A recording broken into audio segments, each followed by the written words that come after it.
പത്മയുടെ case നടത്തിയ വക്കീല് ഞാനാ.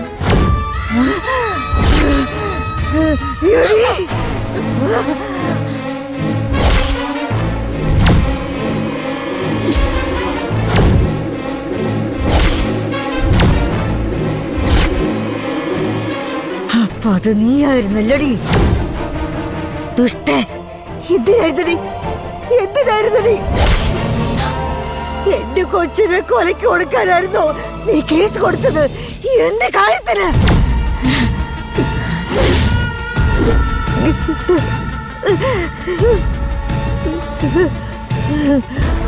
ഇങ്ങനെ ഒരു വെള്ളത്തുണി പൊതിഞ്ഞു കിടത്താനായിരുന്നെങ്കിൽ എന്തിനായിരുന്നടി നീ എന്റെ കൊച്ചിനെ കൊണ്ട് കോടതി കയറി ഇറങ്ങിയത്?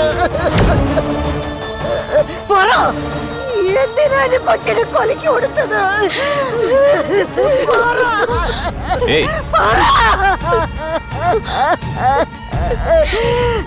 നിങ്ങൾ വക്കീലിനെ കുറ്റം പറയണ്ട. അവര് പത്മയെ സഹായിക്കാനാ ഇങ്ങനെ. പോ സാറേ, വെറുതെ ന്യായം പറയാതെ. ഇവളൊരുത്തില്ലായിരുന്നെങ്കിൽ എന്റെ പൊമ്മി കൊച്ചിപ്പോഴും ജീവനോടിരുന്നേന്. എന്റെ കൂടെ അങ്ങ് നാട്ടിൽ സുഖമായിട്ടിരുന്നേന്. പട്ടിണിയും പരുവട്ടാണെങ്കിൽ എന്റെ കൊച്ചിനെ ജീവനോടെ സന്തോഷത്തോടെ കാണായിരുന്നു.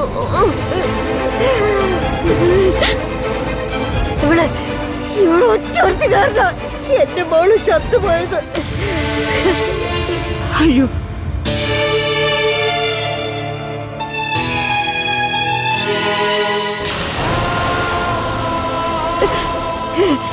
ഇവളൊരു കാലത്തും ഗതി പഠിക്കത്തില്ല.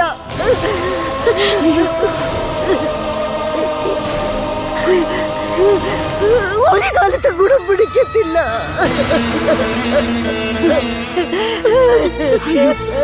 ദൈവത്തിന് നിരക്കാത്തത് ഇങ്ങനെയൊന്നും പറയരുത്. ഇവള് പത്മയ്ക്ക് നീതി വാങ്ങിക്കൊടുക്കാൻ മാത്രമേ ശ്രമിച്ചിട്ടുള്ളൂ. ഈശ്വരനാണ് സത്യം. പത്മയെ ഉപദ്രവിക്കാൻ വന്നവരിൽ നിന്നൊക്കെ അവളെ രക്ഷിക്കാനാ അഞ്ജലി ശ്രമിച്ചത്. ഈ പോലീസുകാരോടോ കുഞ്ഞപ്പനോടോ ആരോട് വേണമെങ്കിലും ചോദിച്ചു നോക്ക്.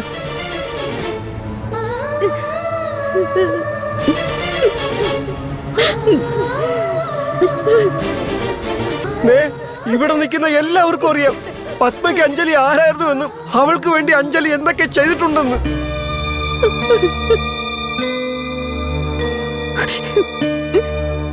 അവള് ഞങ്ങളുടെ എല്ലാവരുടെയും കൂടെ പിറപ്പായിരുന്നു.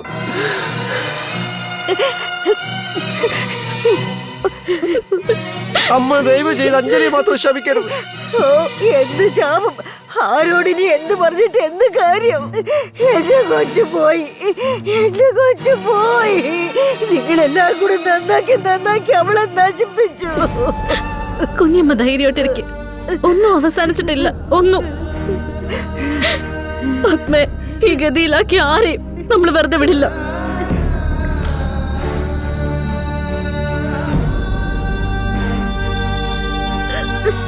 എല്ലാവരെയും ഞാൻ നിയമത്തിന് മുന്നിൽ കൊണ്ടുവരും.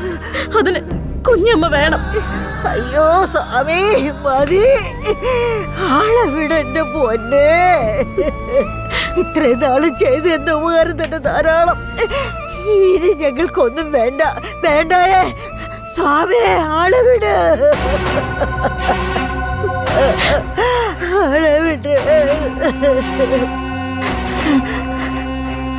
സാറേ, മരണം അറിയിച്ചത് എന്റെ വലിയ ഉപകാരം. ഇനി ഇതൊന്നും കാണാൻ കുഞ്ഞിക്ക് മനക്കെട്ട് പോരാ. ഞാൻ പോവാ. എന്നെ വിട്ടണ് സ്വാമി, വിട്ടണ്. ഞാൻ പോവാ. എന്നെ വിട്ടണ്. ഞാൻ പോവാ. അല്ലമ്മ, പത്മയുടെ ബോഡി അമ്മ ഏറ്റുവാങ്ങിയാലേ ചടങ്ങുകൾ നടത്തി ബാക്കി കാര്യങ്ങളൊക്കെ. അയ്യോ സ്വാമി തമ്പുരാനെ, അതൊന്നും വേണ്ട. എന്റെ കൊച്ചിനെ ഈ കൊല്ലത്തിൽ എനിക്കിനി കാണാൻ വേണ്ട, കൊണ്ടുപോകാൻ വേണ്ട.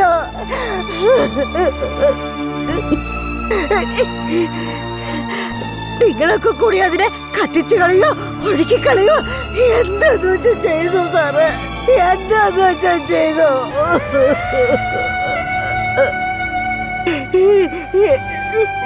എനിക്ക് വയ്യ എന്റെ തമ്പുരാനെ ഈ ശവം ചുമക്കാൻ.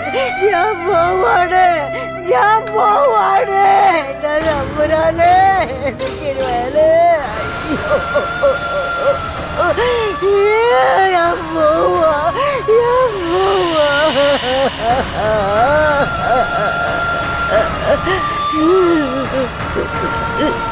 സാറേ, അവരിങ്ങനെ ഉപേക്ഷിച്ചു പോയ സ്ഥിതിക്ക് പത്മയുടെ ബോഡി ഞങ്ങൾ ഏറ്റുവാങ്ങട്ടെ.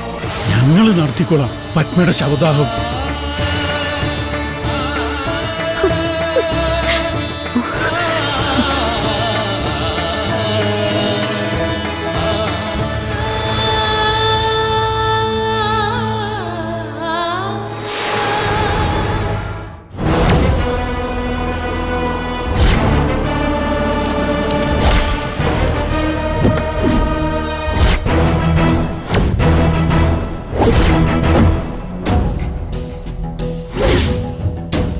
കാർത്തിക്,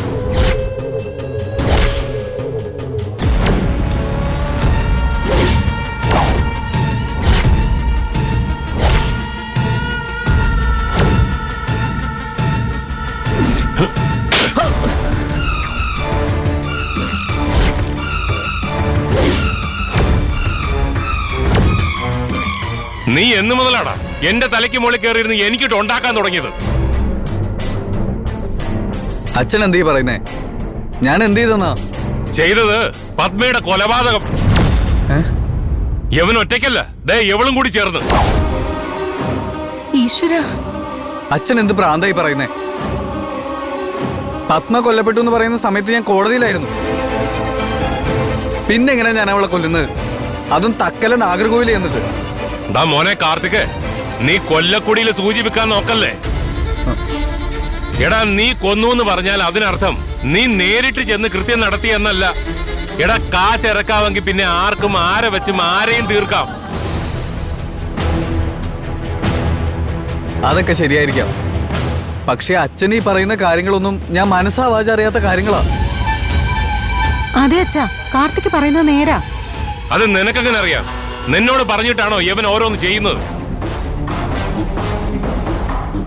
മാത്രമല്ല, നീ അറിയാത്ത ഒരു ഇടപാടും ഇവൻ ഇല്ലാന്നാണോ എന്റെ പുന്നാര മോള് കരുതി വെച്ചിരിക്കുന്നേ? ശരി, കാർത്തിക്കിന്റെ കാര്യത്തിൽ ഞാൻ വലിയ ഗ്യാരണ്ടി ഒന്നും പറയുന്നില്ല. പക്ഷെ അച്ഛൻ എന്തിനാ എന്നെ ഇതിലേക്ക് വലിച്ചഴക്കാൻ ശ്രമിക്കുന്നേ? അതാ എനിക്ക് മനസ്സിലാവാത്ത. മനസ്സിലാക്കി തരാം. ഞങ്ങൾ അറിയാതെ നീയും യവനും കൂടി ശംഖുചക്രത്തിൽ ചെന്ന ആ അനുപമയെ കണ്ടിരുന്നു.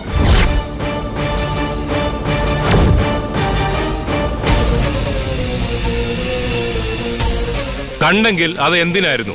സത്യം പറ. ഇനിയിപ്പോ ശംഖുചക്രത്തിൽ നിന്നും തിരികെ വന്ന നിങ്ങൾ രണ്ടുപേരും കൂടി ചേർന്ന് എന്തൊക്കെ പ്ലാനും പദ്ധതികളുമാണ് ആസൂത്രണം ചെയ്തത്? അതാണ് എനിക്കറിയേണ്ടത്. അച്ഛാ, അത് പിന്നെ ഞാൻ പറയാം. അനുപമ ചേച്ചി വിളിച്ചിട്ട് ഞാനും കാവ്യ അവിടെ പോയെന്നുള്ള കാര്യം നേരാണ്.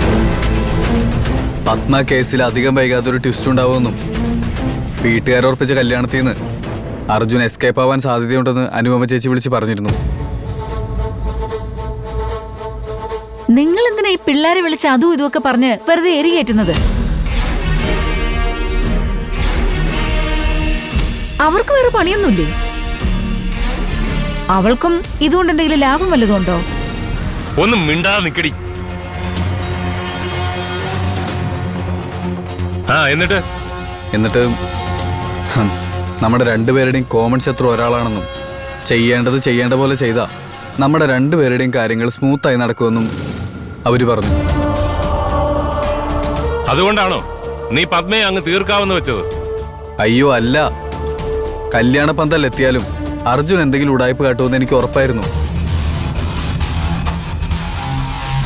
അതുകൊണ്ട് അവനെ ഒന്ന് ലോക്കാക്കാൻ വേണ്ടി അഞ്ജലിയെ സ്കെച്ചിട്ട് നിർത്താൻ ഞാൻ ആളെ വിട്ടു എന്നുള്ളത് നേര് തന്നെയാ. അഞ്ജലി നമ്മുടെ ഗൺ പോയിന്റിലാണെന്ന് പറഞ്ഞ് വരട്ടെ, കാവ്യമായിട്ട് അർജുന്റെ കല്യാണം നടത്തുക. അത് കഴിഞ്ഞ് അഞ്ജലി അങ്ങ് തീർത്ത് കളഞ്ഞാ പിന്നെ കേസിൽ നിന്ന് എന്നേക്കുമായി രക്ഷപ്പെടാമെന്ന് ഞാൻ വിചാരിച്ചു. പക്ഷെ എൻ്റെ കണക്കൂട്ടലൊക്കെ തെറ്റിച്ചുകൊണ്ട് അഞ്ജലി പത്മയായിട്ട് രക്ഷപ്പെട്ടു. അതിനപ്പുറം എനിക്കൊന്നും അറിയില്ല അച്ഛാ. സത്യമായിട്ടും എൻ്റെ ആൾക്കാരും പത്മയെ കൊന്നിട്ടില്ല. ഞാൻ ഈ കേസിൽ തീർത്തും നിരപരാധിയാ. നിരപരാധി? നീ എന്നെ കൊണ്ടൊന്നും പറയിക്കരുത്. നിനക്കെന്താടാ ആ ഗോവിന്ദനുണ്ണിയുടെ മകളുമായിട്ട് ഏർപ്പാട്? അല്ല, അത് പിന്നെ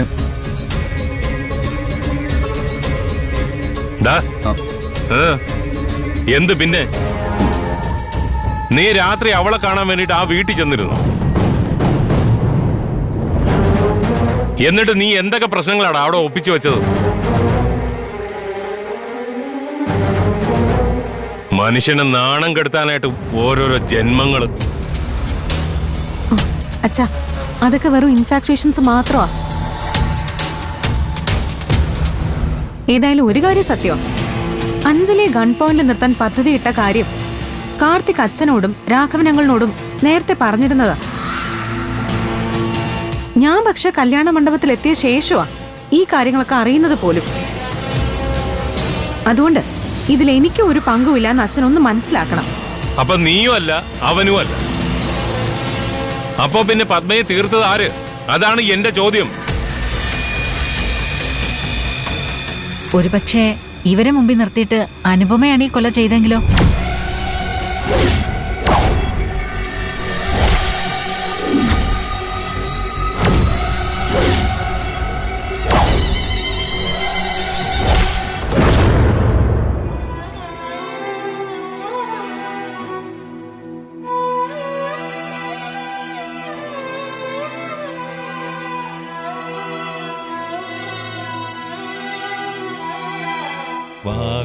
ആകാശദീപങ്ങൾ സാക്ഷി, ആഗ്നേയ ശൈലങ്ങൾ സാക്ഷി, അകമെരിയും ആരണ്യ തീരങ്ങളിൽ ഹിമമുടിയിൽ ചായുന്ന വിൺഗംഗയിൽ മറയുകയായി നീയാം ജ്വാലാമുഖം.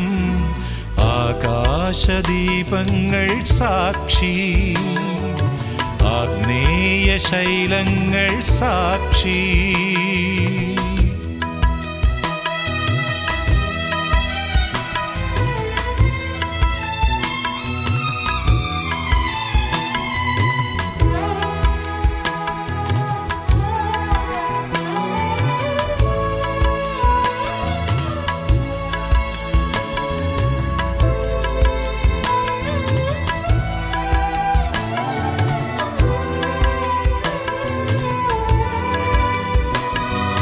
ഹൃദയത്തിൽ നിൻമൂക പ്രണയത്തിൻ ഭാവങ്ങൾ പഞ്ചാഗ്നി നാളമായി എരിഞ്ഞിരുന്നു.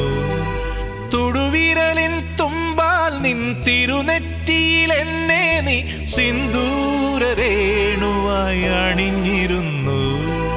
മിഴികളിലൂറും ജവലയമണികൾ കറുകകളണിയും കണിമഴമലരായി വിട പറയും പ്രിയ സഖിയുടെ മൗന നൊമ്പരങ്ങൾ അറിയും. ആകാശദീപങ്ങൾ സാക്ഷി, ആഗ്നേയ ശൈലങ്ങൾ സാക്ഷി.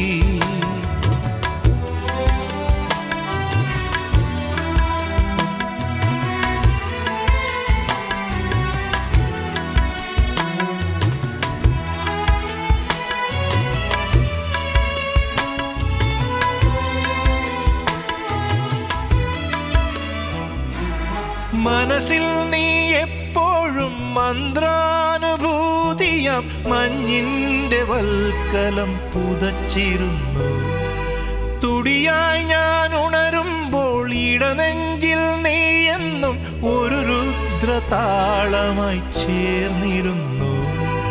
താണ്ഡവമാടും മനസ്സിലെ ഇരുളിൽ ഓർമ്മകളെഴുതും തരള നിലാവേ, വിട പറയും പ്രിയ സഖിയുടെ മൗന നൊമ്പരങ്ങൾ അറിയൂ. ആകാശദീപങ്ങൾ സാക്ഷി, ആഗ്നേയ ശൈലങ്ങൾ സാക്ഷി.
രക്ഷപ്പെട്ടു.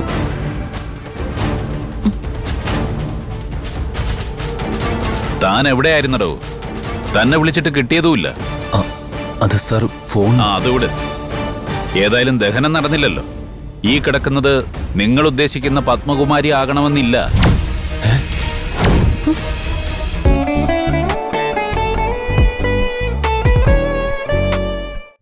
ഏതായാലും ദഹനം നടന്നില്ലല്ലോ.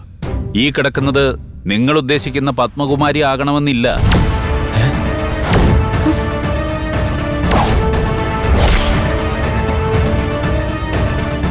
നസീമയാകാനാണ് സാധ്യത. യെസ്. ദേ, എന്നോടൊപ്പം ഈ വന്നിരിക്കുന്നത് തക്കല സ്വദേശികളായ ദമ്പതിമാരാ, റാഫിയും ഖദീജയും.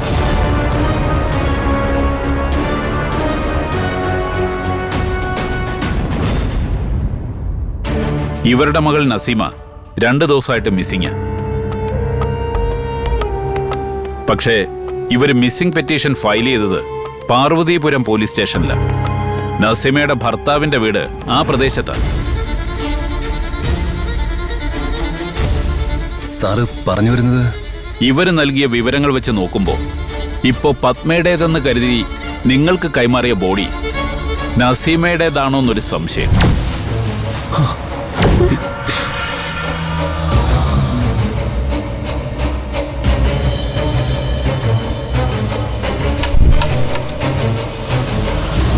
അല്ല സാർ, അപ്പൊ പത്മയുടെ ബോഡി?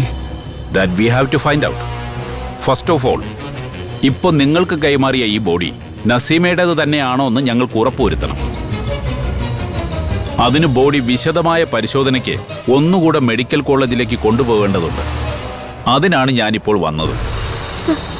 ഞങ്ങൾക്കൊന്നും മനസ്സിലാവുന്നില്ല. സി അഞ്ജലി, ഞങ്ങളും ആകെ കൺഫ്യൂസ്ഡാ. പത്മ ആക്രമിക്കപ്പെട്ടെന്നും അവളെ ആരൊക്കെയോ ചേർന്ന് പിടിച്ചുകൊണ്ടുപോയെന്നും അമ്പാടി റിപ്പോർട്ട് ചെയ്തത് തക്കല പോലീസ് സ്റ്റേഷനിലാണ്. പാറശാല ബോർഡറിൽ സമാനമായ ഒരു ബോഡി ലഭിച്ചപ്പോൾ അവരാദ്യം അതിർത്തി സ്റ്റേഷനായ തക്കലയിലാണ് റിപ്പോർട്ട് ചെയ്തത്. സോ തക്കല സ്റ്റേഷനിലെ ഓഫീസേഴ്സ് അമ്പാടിയുടെ സ്റ്റേറ്റ്മെന്റുമായി അതിനെ ചേർത്ത് വായിച്ച് നടപടിക്രമങ്ങൾ പൂർത്തിയാക്കുകയായിരുന്നു. പ്രത്യേകിച്ചും അമ്പാടിയുടെ മൊഴിയിലുള്ള പർദ്ദ കൂടെ ട്രാക്കിൽ നിന്ന് കിട്ടിയപ്പോൾ അവർ സംശയിച്ചില്ല. അല്ല സർ, അപ്പോ പാർവതീപുരത്തെ നസീമയുടെ മിസ്സിംഗ് കേസുമായിട്ട് തക്കല പോലീസ് ഇത് ക്രോസ് ചെക്ക് ചെയ്തില്ലെന്നാണോ സാർ പറഞ്ഞു വരുന്നത്? അതെങ്ങനെയാ പോസിബിൾ ആവുന്നത്? സി, ഇതൊക്കെ അതിർത്തിക്കപ്പുറം നടന്ന കാര്യങ്ങളല്ലേ അഞ്ജലി. എന്തായി എങ്ങനെയാ സംഭവിച്ചെന്നൊക്കെ വിശദമായി ഒന്നുകൂടെ പരിശോധിക്കേണ്ടി വരും. എന്റെ ഊഹം ശരിയാണെങ്കിൽ കാള പെട്ടെന്ന് കേട്ട് തമിഴ്നാട് പോലീസ് കയറെടുത്തതാകാനാണ് സാധ്യത. ബോഡി അതിർത്തിക്ക് അപ്പുറത്തേക്ക് പറഞ്ഞുവിട്ടാ പിന്നെ അവരുടെ പണി എളുപ്പമാവുമല്ലോ. അതിർത്തിക്കിപ്പുറമുള്ള നമ്മുടെ ആശാമാരും കാര്യങ്ങൾ നേരെ ചൊവ്വെ പരിശോധിച്ചില്ലെന്ന് വേണം കരുതാൻ.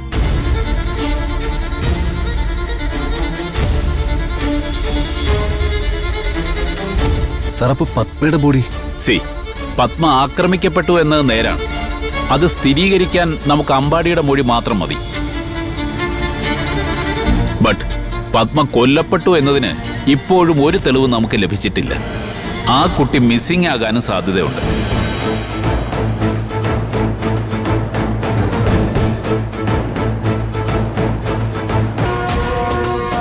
പിന്നെ പത്മ അവളെ അങ്ങ് ഇല്ലാതാക്കിയ എല്ലാം അവസാനിച്ചു എന്ന് അച്ഛൻ കരുതുന്നുണ്ടെങ്കിൽ അച്ഛന് തെറ്റി. ഇനിയെങ്കിലും ഒരു കാര്യം മനസ്സിലാക്കിക്കോ, ഇതുവരെ ചെയ്തു കൂട്ടിയതിനൊക്കെ കണക്ക് ചോദിക്കാൻ അവളുണ്ട് അച്ഛന്റെ പിന്നാലെ. അഡ്വക്കേറ്റ് അഞ്ജലി. റെയിൽവേ ട്രാക്കിൽ നിന്ന് കിട്ടിയ ബോഡി പത്മയുടേതല്ല.